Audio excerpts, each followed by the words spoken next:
Bonsoir et bienvenue à toutes et à tous. Bienvenue à vous sur Média TV dans On se dit tous. C'est un plaisir de vous retrouver ce soir. J'espère que vous avez eu une agréable journée, que vous avez fini justement tout ce qui est boulot, maison, etc. Et que c'est le moment détente avec l'information que je vous propose. Alors justement ce soir deux sujets. On va parler de soupe dans un petit moment. Mais avant, on va parler d'allaitement maternel et surtout de cette alimentation qui favoriserait éventuellement la montée de lait. Alors, mythe ou réalité, on en parle tout de suite avec le docteur Baha Rabia. Bonsoir docteur, comment ça va? Bonsoir. C'est un plaisir de vous avoir docteur, vous allez bien Della? Très bien, moi aussi ça me fait vraiment plaisir de retrouver toute l'équipe et de retrouver les antennes de la Média 1, c'est vraiment un plaisir. Merci beaucoup, le plaisir partagé docteur. Alors dites-nous Lella, on entend souvent dire que certains aliments, donc ça on va dire c'est un petit peu la culture populaire qui le dit, l'information populaire qui le dit, qu'il y a certains aliments qui favoriseraient la montée de lait.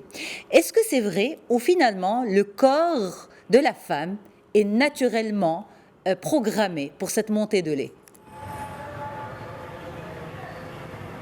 Justement, si on veut parler de l'alimentation de la femme allaitante, c'est surtout de parler de ces informations qui sont vraiment fausses ou pas du tout fondées. Justement, il n'y a pas d'aliments qui augmenteraient la lactation ou qui augmenteraient le volume de lait produit. On sait très bien qu'il n'y a que l'allaitement maternel lui-même et le nombre de tétées qui vont augmenter ou améliorer, en tous les cas d'abord augmenter le volume de lait produit, aussi bien sûr l'état psychique et tout le reste qui entoure, c'est-à-dire un bien-être entre la maman, le couple maman et bébé qui va améliorer cette quantité. Maintenant bien sûr il y a la qualité du lait, elle est améliorée par la qualité de l'aliment ou de l'alimentation de la maman. Une maman anémique bien sûr elle va produire du lait où il y a du fer, mais elle va se priver, c'est-à-dire elle va tomber dans l'anémie. Donc réellement, une alimentation équilibrée chez une femme allaitante et qui a suivi une bonne alimentation durant tous les 3 trimestres de la grossesse va produire du lait qui est bon pour son bébé. Alors, la quantité pourrait aussi être maintenue par tout ce qui est liquide, les apports liquides. Donc tout ce qui est boisson, et c'est pour ça qu'on recommande à la femme enceinte de boire des bouillons, parce que ça lui permet d'apporter des liquides. Alors docteur, justement, on dit que le meilleur apport que la future maman peut avoir, c'est l'eau. Est-ce que c'est vrai que l'eau reste le meilleur, on va dire, la meilleure boisson pour favoriser, pardon, je vais y arriver, pour favoriser la montée de lait, pardon. Bien sûr, l'eau, mais quand on dit l'eau, c'est pas que l'eau pure, ça peut être l'eau de tisane, ça peut être lait dans des bouillons, ça peut être.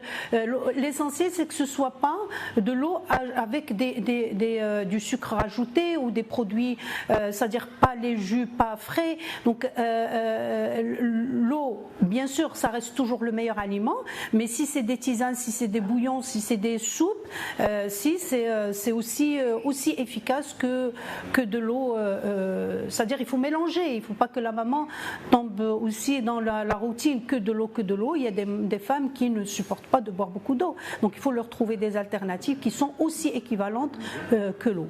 Alors on continue sur les mythes. La sardine, c'est vrai que ça stimule la montée de lait ou pas?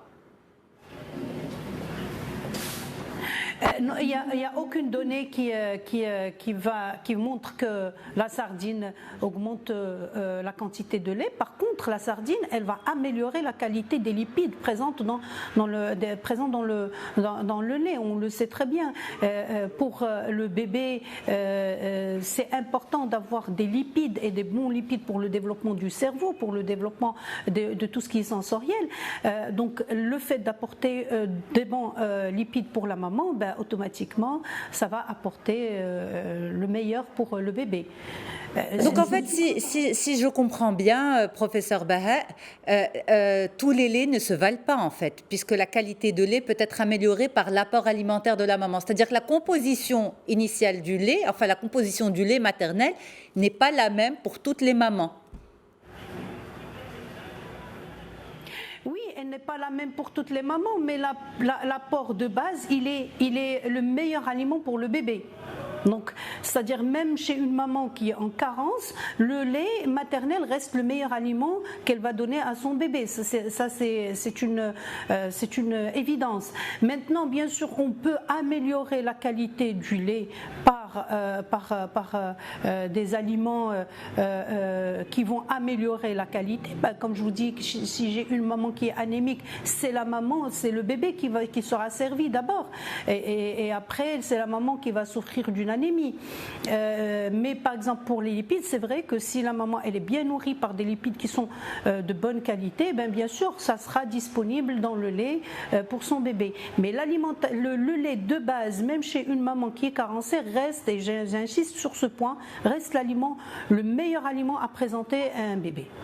Eh bien, merci beaucoup, professeur Baha Rabea, pour toutes ces explications. Justement, ça a permis d'éclaircir un petit peu ces histoires qui se racontent, comme quoi une certaine alimentation riche pourrait améliorer, favoriser la montée de lait. Mais vous le dites, non, c'est un mécanisme qui est bien rodé. L'humain est ainsi fait. Mais on peut, on va dire, passer à une étape premium du lait, comme vous l'expliquiez il y a quelques instants, grâce à une alimentation riche en bons lipides. Merci professeur, bonne soirée. Merci à vous, merci, excellente soirée, au revoir. Merci beaucoup. Et on enchaîne tout de suite sur les soupes. Et justement, c'est vrai qu'il fait encore un petit peu, on va dire pas vraiment chaud, mais il fait bon quand même. Et les soupes, c'est surtout des aliments, ou plutôt des repas d'hiver. On saurait tarder, justement, on est déjà en plein novembre, on est 17 novembre, et on pense que dans pas longtemps, il va faire frais. Et donc, on est très nombreux à nous rabattre sur les soupes comme repas du soir surtout. Alors, est-ce que c'est bon pour la santé ou pas? On vérifie toutes ces infos et toutes ces données avec Madame Jawan Khadija, qui est naturopathe et conseillère en hygiène de vie. Bonsoir Lalla Khadija, comment ça va?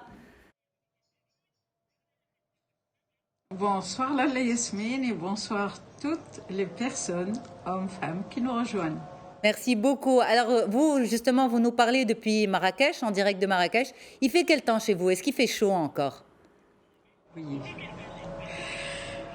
Oui, dans la journée, il a fait très chaud. Maintenant, ça commence à se rafraîchir et le matin, c'était un peu frais. Donc, c'est Marrakech pendant cette saison où il fait les deux saisons dans la même journée. Alors, soupe ou pas soupe de légumes, justement? Soupe, bien sûr. Bien sûr, les soupes. Alors, pourquoi les soupes? On va se concentrer ce soir avec vous uniquement sur les soupes de légumes, parce qu'il y a une panoplie de soupes, justement. Mais ce soir, on reste que sur la soupe de légumes. Est-ce que forcément, parce que c'est un potage, c'est une soupe de légumes, c'est bon pour la santé? Est-ce que la corrélation est directe? Oui. Oui, elle est directe. D'ailleurs, comme je viens d'entendre, comme vous venez de dire, l'hiver, c'est plus les soupes le soir. Et les soupes le soir vaut mieux qu'avoir des pizzas ou des pâtes à la tomate le soir. Et pourquoi? Parce que, surtout pour les enfants, c'est l'envie l'envie de ne pas prendre de petit déjeuner, et les mamans ne sont pas contentes, tout simplement parce que le repas, il est indigeste le soir. Alors, les soupes de légumes, c'est l'idéal, ça rassasie, ça donne tous les minéraux, les vitamines aussi à moindre quantité, et on retrouve aussi, comme la nature sait si bien le faire, subhanallah, c'est tous les légumes de saison. On retrouve une panoplie. Si on pouvait juste résumer, l'hiver c'est les légumes, l'été c'est les fruits, grosso modo. Et les légumes d'hiver, c'est les légumes feuilles, qui sont très riche en chlorophylle, très riche en fer que l'on ne perd pas à la cuisson. Les minéraux, on les perd pas à la cuisson. Les vitamines, on en perd une certaine quantité, on en garde beaucoup si la cuisson elle est à feu doux. À feu doux, donc pas de cocotte minute, pas de gros bouillon, laissez les légumes bien cuire doucement et on garde quand même une bonne quantité de vitamines, de minéraux, de nutriments essentiels et surtout de fibres et la satiété. Donc c'est pour traverser l'hiver en super forme. Madame Khadija. Si vous me permettez une question, est-ce qu'il y a des associations à éviter? Parce que votre spécialité aussi, c'est les associations d'aliments. Est-ce qu'au niveau des légumes aussi, pour ces soupes, il faut éviter certaines associations parce que soit ça devient indigeste pour l'organisme, soit ça donne des acidités. Enfin, on va dire que c'est pas bon, il suffit pas de tout mélanger pour dire j'ai fait une bonne soupe. Bon, c'est surtout la tomate. Et la tomate, c'est juste parce que c'est un fruit, tout simplement, botaniquement parlant. C'est un fruit et ça donne cette acidité si on veut donc un potage bien épais. Pas de tomate, s'il vous plaît, le soir. Pas de tomate. Et qu'est-ce qui peut donner aussi des flatulences, c'est-à-dire des ballonnements, c'est quand les légumes racines sont trop cuits. Donc ça doit rester al dente, ça doit se manger la soupe et non pas se boire. Même si c'est un velouté, donc une soupe qui est mixée, elle doit garder la consistance. La consistance, plus c'est épais, plus c'est digeste. Plus c'est liquide, moins c'est digeste. Ou plus c'est indigeste. Mais juste dissocier la tomate des légumes. Des légumes quand il y a les farineux, et on a besoin de farineux pour l'énergie, on a besoin de farineux aussi pour l'aspect. Terre, par exemple? De velouté, et ça donne des hydrates de carbone. Pardon? Les farineux, c'est les pommes de terre, par exemple? Par exemple, la pomme de terre. La pomme de terre, la patate douce, on peut rajouter quelques flocons d'avoine, on peut rajouter un petit peu de riz complet. Ça, c'est le côté farineux de la soupe. On peut rajouter aussi les légumineuses. Et je dirais quelques mots de la harira marocaine, donc des légumineuses comme les lentilles corail, les pois cassés au jilbena, ça aussi c'est excellent, c'est bon, les fèves c'est bon, donc on peut jouer au gré de son imagination au point où on peut ne jamais avoir la même soupe. Ah bon? Parce qu'on a l'impression que la soupe c'est finalement le repas... Le repas ennuyeux, en fait, qui se répète. Chaque foyer a sa propre soupe. Et c'est un petit peu la punition de la table.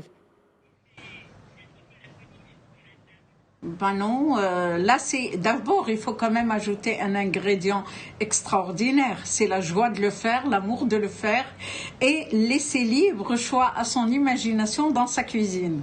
Donc il y a plein de légumes. Et on peut récupérer aussi. Alors il y a, parce qu'on est limité par le temps, il y a certaines choses, certains conseils que l'on peut glisser là. C'est ne jamais réchauffer une soupe.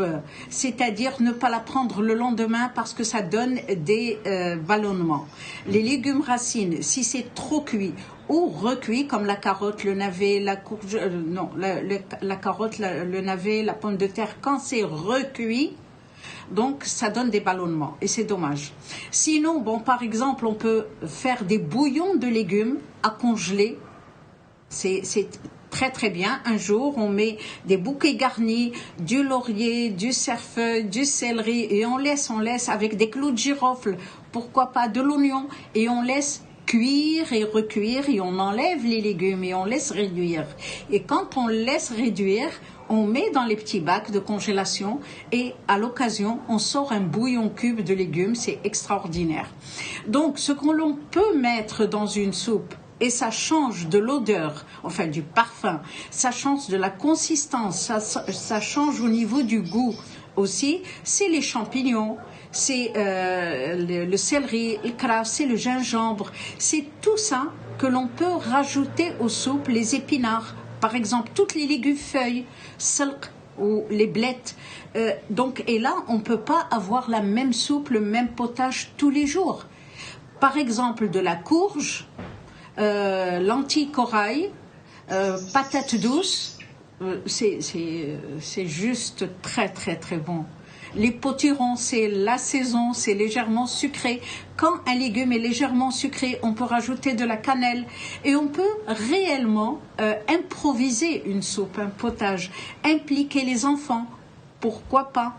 Et là, on peut avoir le plein de minéraux, ça protège aussi, il paraît, et là, disons que pour moi, ça passe dans la logique des cancers du côlon, parce qu'on a beaucoup de fibres et d'antioxydants pour la circulation du sang aussi. Au lieu d'avoir des farines blanches la nuit, le soir pour le dîner, on a là le plein pour booster son énergie, pour booster son immunité aussi. Et ça Une question, madame, si vous permettez. Est-ce que notre cerveau a besoin de savoir qu'on a mastiqué? Parce que j'ai cru comprendre qu'une soupe trop liquide, en fait, n'était pas forcément bonne pour l'organisme. Le cerveau a besoin de l'opération de savoir qu'il a mastiqué, en fait, que le corps avait mastiqué. Oui, le cerveau et surtout l'estomac. Parce qu'une soupe qui est liquide, c'est juste qu'il y a trop d'eau avec peu d'ingrédients et ça dilue les sucs digestifs. C'est absolument chimique. Et c'est dans l'estomac que ça se passe.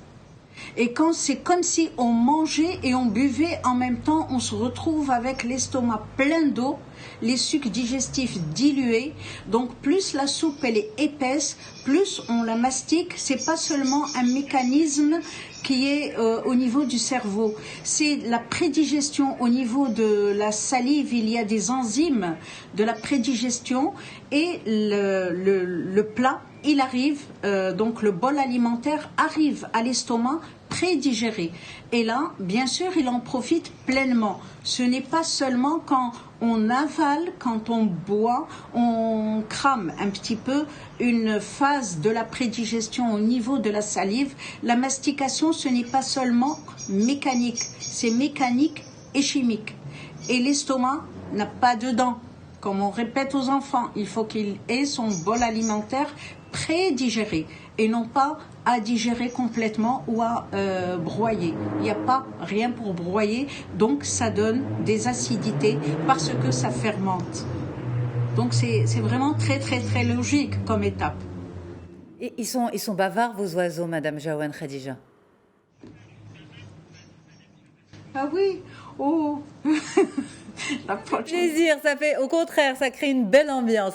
Peut-être pour finir, on a quelques secondes pour se dire au revoir, mais avant, rapidement, les crèmes dans les soupes, vous en pensez quoi, Lella?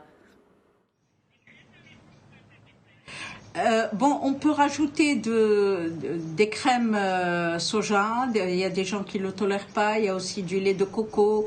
On peut rajouter de la crème fraîche. On peut rajouter du parmesan. Ça dépend. Là, ça c'est du général. Comme conseil, c'est général. Je ne parle pas des cas particuliers qui ont une intolérance à un ingrédient ou à un autre. Mais rajouter de la crème fraîche à une soupe de courge, c'est magnifique, c'est parfait. On peut lier aussi avec, comme j'ai dit, de l'avoine, avec des patates douces. On n'a pas l'habitude de faire les patates douces. Et je terminerai avec la soupe marocaine, la soupe où il y a du céleri, des légumineuses et au lieu de mettre de la tomate et de la farine, on prépare à côté une soupe de légumes avec des légumes rouges, oranges et on mixe et on rajoute à la base todouera. Donc c'est l'odeur de harira, l'aspect de harira, mais pas les dangers de harira. Alors, les dangers de l'halala, justement, on dirait, c'est une vraie sonnette d'alarme, justement, mais parce que vous, ce qui vous dérange, vous dites souvent c'est un plat complet, mais ce qui dérange, c'est justement ce mélange farine-tomate. C'est ça le danger, en fait. Oui, mais c'est ressenti au niveau des estomacs et particulièrement au Ramadan, beaucoup de personnes consultent parce qu'ils ont des problèmes gastriques et des problèmes intestinaux. Et avec cette sacro-sainte halira qui a évolué vers un mélange qui n'est pas digeste du tout, alors qu'à l'origine c'était très digeste avec des ingrédients de qualité. Donc je conseille à toutes les mamans, en particulier, pas seulement que les mamans, mais tous ceux qui rentrent à la cuisine, de préparer vos soupes. Vous aurez beaucoup à gagner pendant cet hiver et vous le passerez dans les meilleures conditions possibles. Merci beaucoup, Lalla Khadija Jaouane. C'était un plaisir d'échanger avec vous et d'avoir en arrière-fond les petits oiseaux qui gazouillent.